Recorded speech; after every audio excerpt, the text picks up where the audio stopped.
পুলিশের উপর সাধারণ মানুষের আস্থা ফিরছে, এমনটা জানিয়েছেন স্বরাষ্ট্রমন্ত্রী সালাউদ্দিন আহমেদ। সেই সাথে তিনি জানিয়েছেন, মাদক এবং চাঁদাবাজির গডফাদারদের আইনের আওতায় আনতে কাজ করছে তার সরকার। আর একই সাথে নির্বাচিত সরকার অনির্দিষ্টকালের জন্য সেনাবাহিনীকে মাঠে রাখতে পারে না জানিয়ে স্বরাষ্ট্রমন্ত্রী আরও জানিয়েছেন, পর্যায়ক্রমে তাদের মাঠ থেকে তুলে নেওয়া হবে। দুপুরে সচিবালয়ে এক বৈঠক শেষে সাংবাদিকদের সব কথা জানান স্বরাষ্ট্রমন্ত্রী। সরকার রাজনৈতিক সরকার দায়িত্ব গ্রহণ করেছে। আমরা পুলিশ বাহিনীকে একটা সুশৃঙ্খল অবস্থায় ফেরত নিয়ে আসতে পেরেছি বলে আমাদের এখন বিশ্বাস জন্মেছে, জনমনেও বিশ্বাস জন্মেছে। আমাদের একটা সরকারি পর্যায়ে নীতিগত সিদ্ধান্ত হয়েছে যে আমরা অনির্দিষ্টকালের জন্য সেনাবাহিনীকে মাঠে আইনশৃঙ্খলা পরিস্থিতি নিয়ন্ত্রণের কাজে রাখতে পারবো না। তবে সেটা আমরা কিভাবে করব সেটা পুলিশ এবং সেনাবাহিনী এবং অন্যান্য সংস্থাগুলো বসে তারা পর্যায়ক্রমে সে ব্যবস্থাটা নেবে। প্রতিনিয়ত এবং প্রত্যেক দিন কিছু না কিছু দাগী আসামি সংক্রান্ত সন্ত্রাসবাদী বা জুয়া এবং অস্ত্রধারী এগুলো অ্যারেস্ট হচ্ছে। আমরা সঠিকভাবে তালিকা প্রণয়ন করে অভিযানে নেমেছি। কোথাও কোথাও যৌথ অভিযান চলছে এবং আইন প্রয়োগকারী সংস্থাগুলো সিঙ্গেলি অপারেশন করছে। এটার অগ্রগতি আছে এবং এটা দৃশ্যমান যে দেশে আইনশৃঙ্খলা পরিস্থিতির উন্নতি হয়েছে। শিক্ষাকে গুরুত্ব দিয়ে এই খাতে সরকার জিডিপির 5% বরাদ্দের পরিকল্পনা করেছে, জানিয়েছেন শিক্ষামন্ত্রী আনম এহসানুল হক মিলন। আর বিগত সরকার এই খাতে 1.5% বেশি বিনিয়োগ করেনি বলেও মন্তব্য করেন তিনি। সকালে রাজধানীর একটি হোটেলে ইউনিসেফের আয়োজনে শিক্ষা নিয়ে এক গবেষণা উপস্থাপন অনুষ্ঠানে এসব কথা বলেন শিক্ষামন্ত্রী। আর এ সময় প্রধানমন্ত্রীর উপদেষ্টা মাহদি আমিন তৃতীয় ভাষার শিক্ষা নিয়ে সরকারের উদ্যোগের কথাও জানান। Education is the highest priority, as our advisor mentioned. Our Honorable Prime Minister said he could raise up the GDP investment in the education sector as much as 5. But UNESCO Commission suggested us to go up to 6. The previous government never crossed 1.70% from the GDP. But we are now ready to invest the money. We need to make the education system more applied. It has to impart not only knowledge but also skills, and also it should ensure that the teachers and students both groom themselves through values, principles and integrity. ওয়াকফ সম্পত্তির সঠিক রক্ষণাবেক্ষণ এবং ব্যবস্থাপনা নিশ্চিতের নির্দেশনা দিয়েছেন প্রধানমন্ত্রী তারেক রহমান। সকালে সচিবালয়ে বাংলাদেশ ওয়াকফ প্রশাসক সাফিজউদ্দিন আহমেদের সাথে এক বৈঠকে এসব কথা জানিয়েছেন তিনি। সেই সাথে তিনি আরও জানিয়েছেন, সম্পদের আয় থেকে জনকল্যাণমূলক কার্যক্রমের পরিধি আরও বাড়াতে হবে। সচিবালয়ের এই বৈঠকে আরও ছিলেন ধর্মমন্ত্রী শাহ মোফাজ্জল হোসাইন কায়কোবাদ সহ সংশ্লিষ্টরা। আর এরপরে প্রধানমন্ত্রীর সঙ্গে সাক্ষাৎ করেন ট্রান্সপারেন্সি ইন্টারন্যাশনাল বাংলাদেশ টিআইবি নির্বাহী পরিচালক ডক্টর ইফতেখারুজ্জামান। এছাড়া বিকেলে হাওড়া অঞ্চলের বন্যা পরিস্থিতি নিয়ে এক সভায় যোগ দেওয়ার কথা রয়েছে তারেক রহমানের। আর সন্ধ্যায় জাতীয় প্রশাসনিক পুনর্গঠন বাস্তবায়ন কমিটি এবং মন্ত্রিসভার বৈঠকেও অংশ নেবেন প্রধানমন্ত্রী।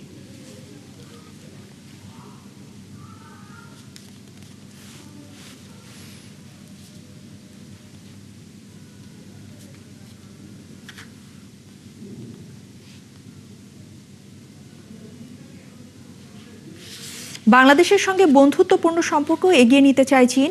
দেশটির পররাষ্ট্রমন্ত্রী ওয়াং ইয়ের সঙ্গে বৈঠকের পর এ কথা জানিয়েছেন ডক্টর খলিলুর রহমান। এই বৈঠকে দুই দেশের মধ্যে সহযোগিতা বৃদ্ধির বিষয়েও আলোচনা হয়েছে। বৈঠকে উভয় পক্ষ স্বার্থ সংশ্লিষ্ট বিভিন্ন আন্তর্জাতিক এবং আঞ্চলিক ইস্যুতে মতবিনিময় করেন। চীনের পররাষ্ট্রমন্ত্রী বলেন, বাংলাদেশের জাতীয় উন্নয়নে সবচেয়ে নির্ভরযোগ্য অংশীদার হতে প্রস্তুত রয়েছে চীন। এ সময় তিনি বাংলাদেশকে সব ধরনের সহায়তা এবং সমর্থন দেওয়ার আশ্বাস দেন। বৈঠকে পররাষ্ট্রমন্ত্রী খলিলুর রহমান চীনকে বাংলাদেশের বিশ্বস্ত বন্ধু হিসেবে উল্লেখ করেন। নতুন সরকার দেশটির সঙ্গে সম্পর্ক অত্যন্ত গুরুত্ব দিচ্ছে বলেও জানিয়েছেন তিনি। আর পররাষ্ট্রমন্ত্রী হিসেবে দায়িত্ব গ্রহণের পর চীনে এটি তার প্রথম সরকারি সফর।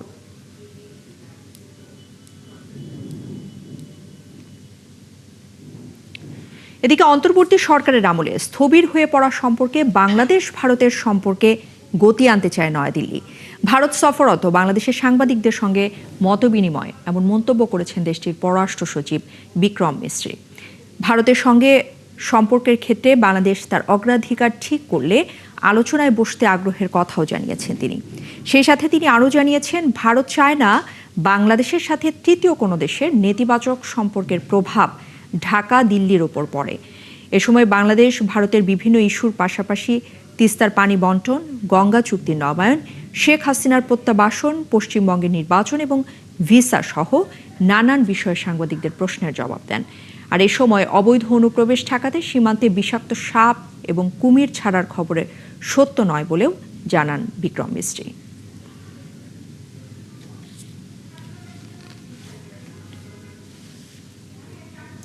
জাতীয় সংসদে নারীদের অংশগ্রহণ সমান অনুপাতে হওয়া উচিত বলে মনে করে সুশাসনের জন্য নাগরিক সুজন। আর একই সাথে সংসদীয় ক্ষমতা সহ নারীদের প্রতিনিধিত্বমূলক উপস্থিতি নিশ্চিত করার কথাও বলেছেন সংস্থাটির সম্পাদক বদিউল আলম মজুমদার। সকালে প্রেস ক্লাবে সংরক্ষিত নারী আসনের প্রার্থীদের তথ্য উপস্থাপন নিয়ে এক ব্রিফিংয়ে এসব কথা বলেন তিনি। এ সময় সুজন প্রকাশিত এক বিবৃতিতে সংরক্ষিত নারী আসনের বিভিন্ন রাজনৈতিক দলের 50 জন প্রার্থীদের শিক্ষা, বয়স, আয়, মামলা সহ প্রায় 10টি বিষয়ে তথ্য উপস্থাপন করা হয়। ব্রিফিংয়ে বদিউল আলম সংসদে নারী আসন বাড়ানোর কথা বলেন। একই সাথে রাজনৈতিক ক্ষমতায়ন এবং সিদ্ধান্ত গ্রহণ প্রক্রিয়ায় নারীর অংশগ্রহণ বাড়ানোর দাবি জানান তিনি। জাতীয় নির্বাচনে রাজনৈতিক দলগুলো 15% নারী আসন দেওয়ার কথা বললেও কোনো দলই প্রতিশ্রুতি রাখেনি বলে মন্তব্য করেন বদিউল আলম। নারীরা আমাদের জনগোষ্ঠীর অর্ধেক, তো আমাদের যে ন্যায়সঙ্গত হবে, আমাদের সংসদের অর্ধেক প্রতিনিধিত্ব নারীদের, এটাই ন্যায়সঙ্গত হবে। বস্তুত নারীদের সংখ্যা পুরুষদের থেকে একটু বেশি, তাই অন্তত 50% নারীর প্রতিনিধিত্ব থাকার কথা। ঢাকার উত্তরায় মাইলস্টোন স্কুলে বিমান দুর্ঘটনায় অবহেলার অভিযোগ তুলে সাবেক অন্তর্বর্তী সরকারের প্রধান উপদেষ্টা ডক্টর ইউনূস সহ 16 জনের বিরুদ্ধে মামলার আবেদন করা হয়েছে। বৃহস্পতিবার ঢাকার মহানগর হাকিম আরিফুল ইসলামের আদালতে এই আবেদন করেন নিহত শিক্ষার্থী উইকো ছাইং মারমার বাবা উসাইমং মারমা। আদালত পরে এই বিষয়ে আদেশ দেবে। আর এই আবেদনে অন্তর্বর্তী সরকারের আইন উপদেষ্টা আসিফ নজরুল, পরিবেশ উপদেষ্টা রিজওয়ানা হাসান, শিক্ষা উপদেষ্টা সিআর আবরার, প্রধান উপদেষ্টার প্রেস সচিব শফিকুল আলম সহ 16 জনকে আসামি করা হয়েছে। গেল বছরের 21 জুলাই মাইলস্টোন স্কুলে বিমান বাহিনীর একটি প্রশিক্ষণ বিমান বিধ্বস্তের ঘটনায় 36 জনের মৃত্যু হয়।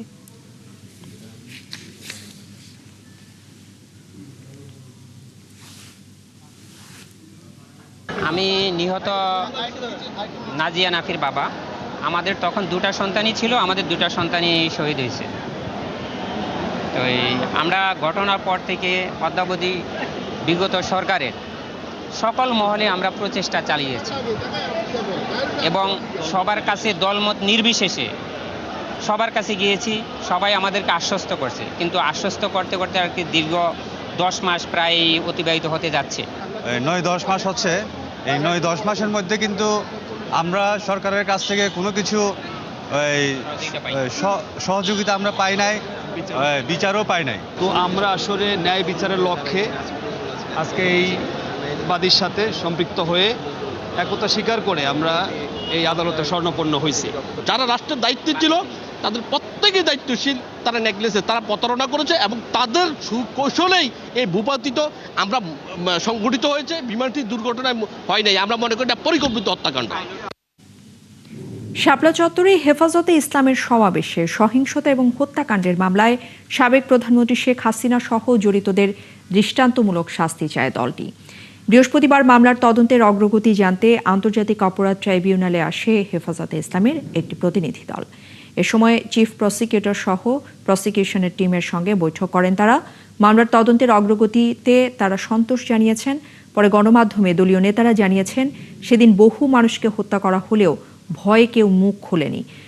সেদিন আঞ্জুমানে মফিদুল ইসলাম দিয়ে বেওয়ারিশ লাশ দাফন করা হয়েছে বলেও দাবি করেছেন তারা। এই হত্যাকাণ্ডের সাথে প্রধানমন্ত্রী খুনি শেখ হাসিনা সহ তার মন্ত্রী পরিষদের সদস্য, পুলিশ, র্যাব, বিজিবি, যৌথ বাহিনীর যে সমস্ত কর্মকর্তারা সেই দিন হাসিনার হুকুম পালন করতে গিয়ে এদেশের নিরীহ নিরপরাধ নিরস্ত্র মানুষদের উপরে এরকম গণহত্যা চালিয়েছে, তারা সবাইকে যেন এই বিচারের মুখোমুখি করে একটা দৃষ্টান্তমূলক যেন শাস্তির ব্যবস্থা হয়, সেই জন্য আমরা চিফ প্রসিকিউটর সাহেবকে দাবি জানিয়ে এসেছি। আদালতের কাছে আমরা ন্যায় বিচার কামনা করছি। পুরনো গ্যাস ক্ষেত্রে নতুন সম্ভাবনা জাগাচ্ছে ডিপ ড্রিলিং বা গভীর খনন, যা শুরু হয়েছে তিতাস গ্যাস ক্ষেত্রে। মাটির গভীরে খনন করা হবে প্রায় 5.5 কিলোমিটারের বেশি, আর এখান থেকে পাওয়া যেতে পারে 4 বছরের চাহিদার সমপরিমাণ প্রায় 2 TCF গ্যাস। প্রকল্প পরিচালক যেটা জানিয়েছেন যে ফল মিলবে এর 6 মাস পর, আর এখান থেকে জাতীয় গ্রিডে দৈনিক যুক্ত হতে পারে 15 মিলিয়ন ঘনফুট গ্যাস। মুজাহিরুল হক রুমেনের প্রতিবেদন, ক্যামেরায় ছিলেন রিফাত হোসেন। সরকারি হিসেবে দেশে বর্তমানে গ্যাসের চাহিদা প্রায় 4000 মিলিয়ন ঘনফুট, তবে বাস্তবে চাহিদা 5000 মিলিয়ন ঘনফুটেরও বেশি। বিপরীতে আমদানি করা সহ মোট গ্যাস সরবরাহ 2600 থেকে 700 মিলিয়ন ঘনফুট। এমন সংকটের জন্য অনুসন্ধান না করাকে দুষছিলেন বিশেষজ্ঞরা। একই সাথে গ্যাস ক্ষেত্রগুলোতে গভীর কূপ খননের পরামর্শ ছিল তাদের। অবশেষে 4টি গ্যাস ক্ষেত্রে ডিপ ড্রিলিং বা গভীর কূপ খননের প্রথমটি শুরু হয়েছে তিতাসে। এর আগে এখানে সর্বোচ্চ 3700 মিটার গভীর পর্যন্ত কূপ খনন হয়েছে। মাটির নিচে এরপরই কঠিন শিলা ও উচ্চ চাপ স্তর। এই স্তরে কাজের জন্য বিশেষ অভিজ্ঞতার প্রয়োজন। আপনি যত ডিপে যাবেন সেখানে প্রেশার এবং টেম্পারেচারটা একটা ইম্পর্টেন্ট ফ্যাক্টর হয়ে দাঁড়ায়।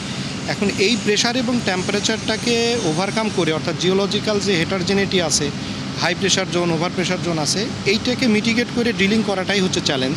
এবং এইটাকে মিটিগেট করে ড্রিলিং করার মতো টেকনোলজি এখন আছে, এবং আমরা এই কূপে এই ধরনের প্রবলেম মিটিগেট করার জন্য যে সকল টেকনোলজি লাগে, যেমন ম্যানেজ প্রেশার ড্রিলিং, তারপরে প্রেশার হোয়াইল ড্রিলিং, এই সকল সব কিছুই এই প্রজেক্টের ভিতরে আছে।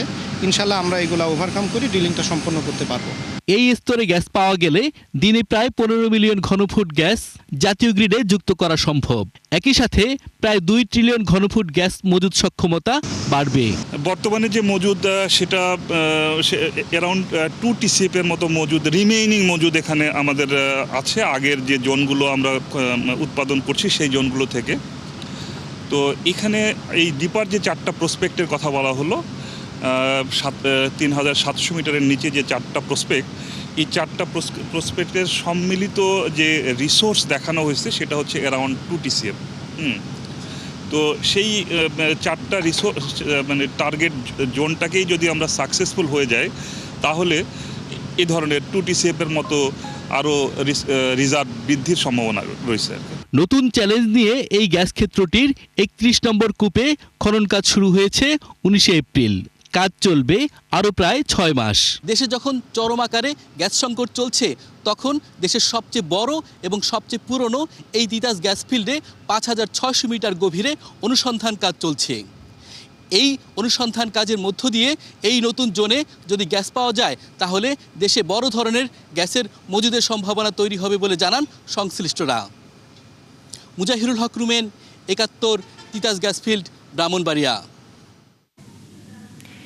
এদিকে বিদ্যুতের দাম বাড়ানো নিয়ে এখনও চূড়ান্ত সিদ্ধান্ত হয়নি বলে জানিয়েছেন বিদ্যুৎ এবং জ্বালানি মন্ত্রী ইকবাল হাসান মাহমুদ।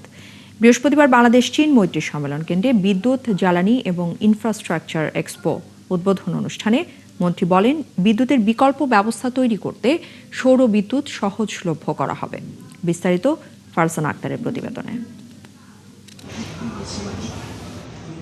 জ্বালানি তেলের পর এবার বিদ্যুতের দাম বাড়াতে চায় সরকার। পাইকারি পর্যায়ে 17 থেকে সর্বোচ্চ 21% দাম বাড়ানোর প্রস্তাব দিয়েছে বিদ্যুৎ উন্নয়ন বোর্ড। তবে বিদ্যুতের মূল্য বৃদ্ধি নিয়ে এখনো কোনো চূড়ান্ত সিদ্ধান্ত হয়নি বলে জানিয়েছেন বিদ্যুৎ ও জ্বালানি মন্ত্রী। এক অনুষ্ঠানে এই মন্তব্য করেন তিনি।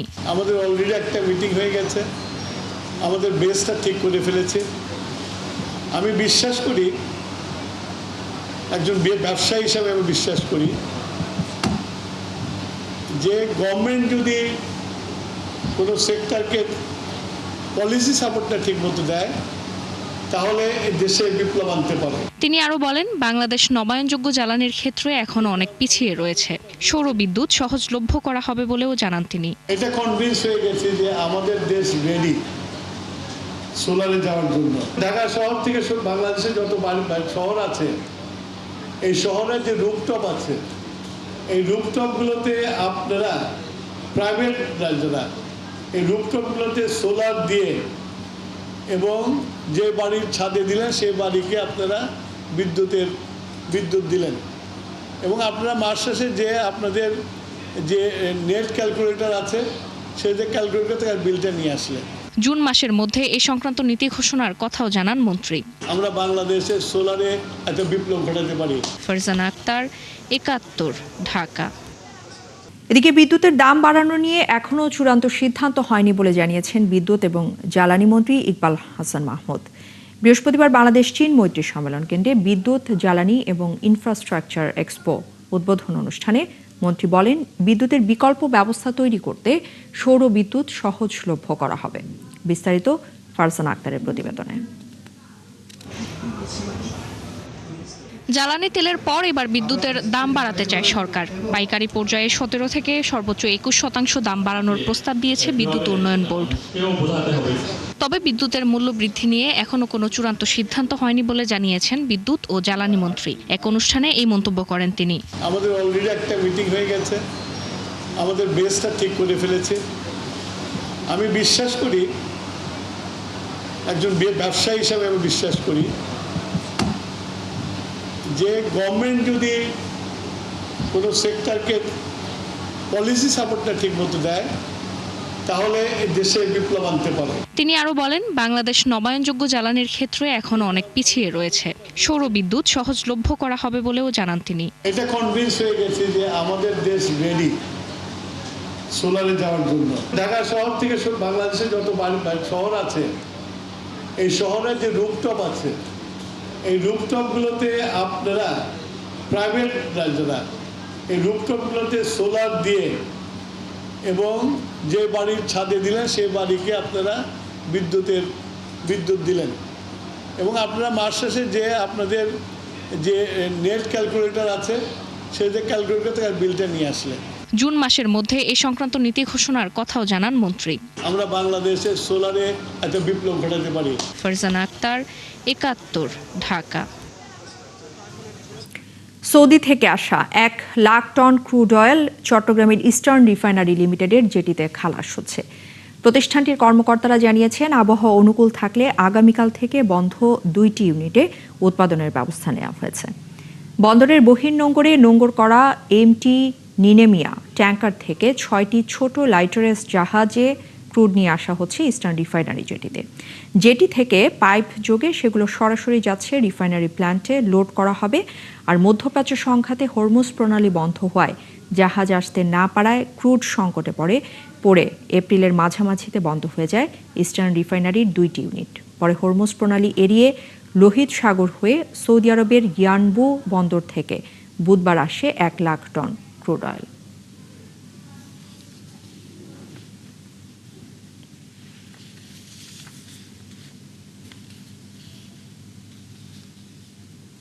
এবারে পরবর্তী প্রসঙ্গ, হাম নিয়ে কিছুটা সুখবর।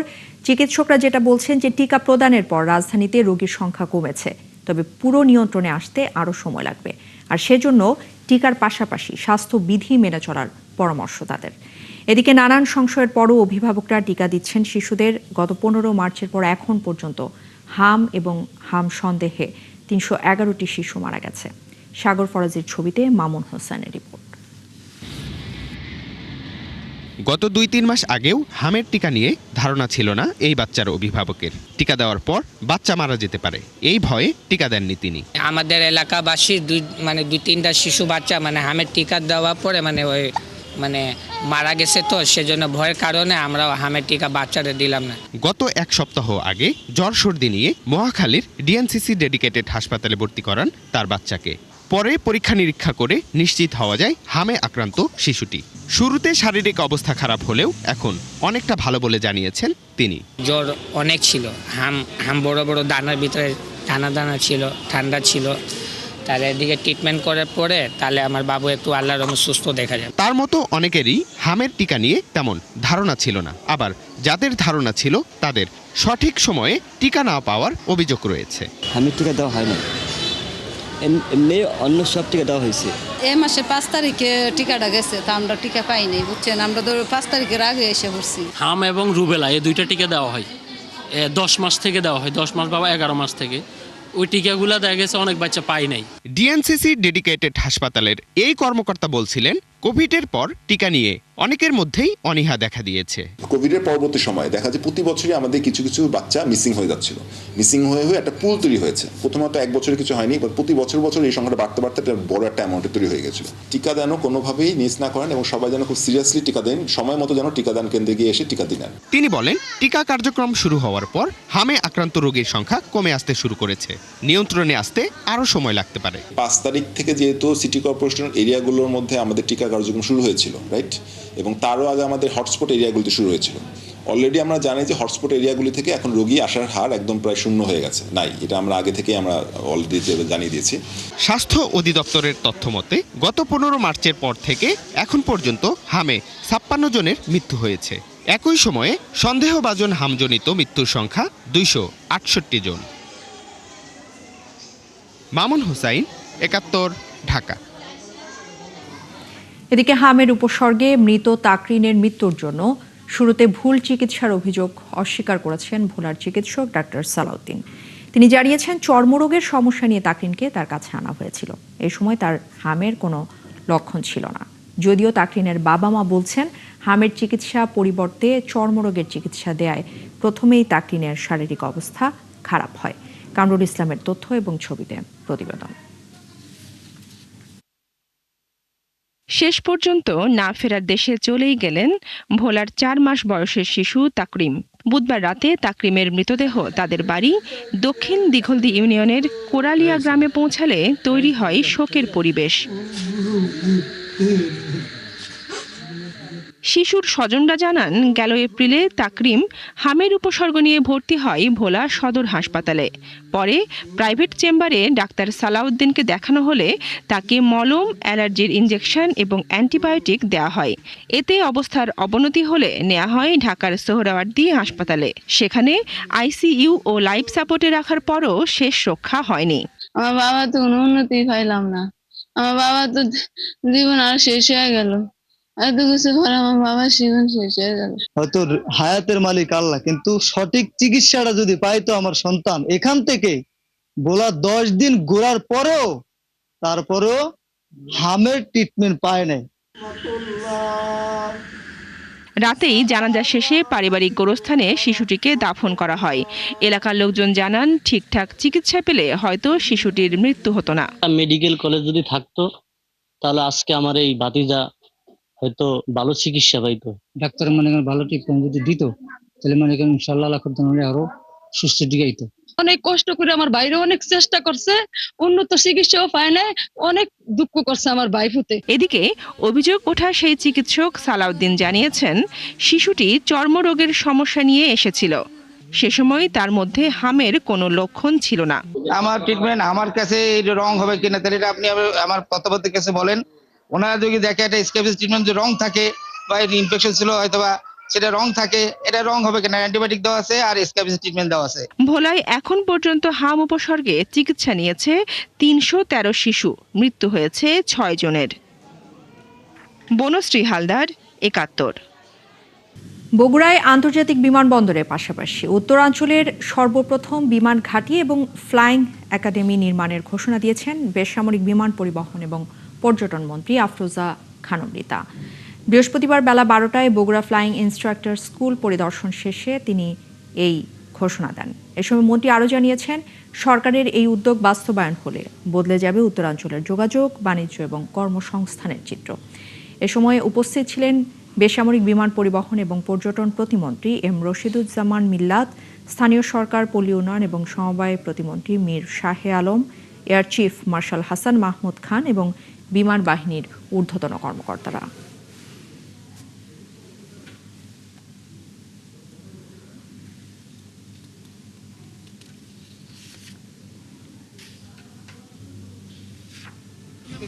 আন্তর্জাতিক বিমানবন্দরের পাশাপাশি আমরা যে পরিকল্পনা নিয়েছি যে আমরা একটা ফ্লাইং একাডেমিটা চালাবো, কারণ আমাদের পাইলটের অনেক দরকার।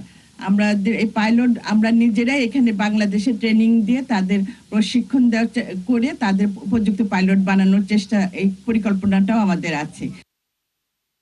বাংলাদেশের সঙ্গীত শুধু বিনোদন নয়, বরং এটি জাতির ইতিহাস, আন্দোলন এবং সংস্কৃতির পরিচয়ের শক্ত ভিত্তি।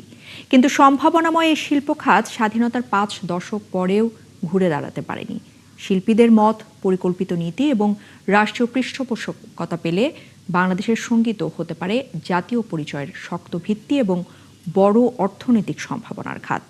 আহসান হাবিব টিটোর ছবিতে সুমনা সুমির ধারাবাহিক প্রতিবেদনের দ্বিতীয় পর্ব আছে।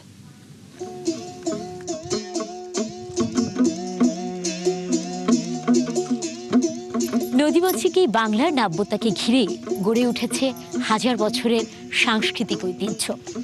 আমাদের দেশে তো সহযোগীগণ দোলা ভরা ধান আরে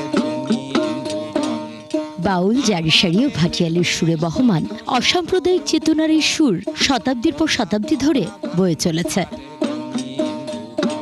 ফকিররা তো আসলে অল্প শিক্ষিত ছিল, কিন্তু এই অল্প শিক্ষিত অশিক্ষিত মানুষদের ভেতরে যে গভীর চেতনা পরবর্তীতে এদেশের শিক্ষিত মানুষরা দেখতে পেয়েছে, এই জন্য তার উপরে পিএইচডি করছে বা অন্যান্য বিষয়ে পড়ালেখা করছে। পরজন আমাদের একটা জীবনে বাঁচা দিতে পারি আর কি, যে গুরুর দর্শন পাইলে এবং আল্লাহ রসুলের না দর্শন পাওয়া যাইব। ভাবনার গভীরে ঘুরে ঘুরে রোদ দূরে ভিজে ভিজে বৃষ্টিতে আমি যেন নাই। সময়ের সাথে সেই সঙ্গীতে যোগ হয়েছে নতুন নতুন মাত্রা। আধুনিক ও ফোক সঙ্গীতের মিশেলে বাংলা গান মুগ্ধ করে চলেছে দিনের পর দিন। অবশ্যই সঙ্গীত একটি শিল্প মাধ্যম এবং সেই শিল্প মাধ্যম সময়কে রিপ্রেজেন্ট করার মতো হওয়া খুব জরুরি।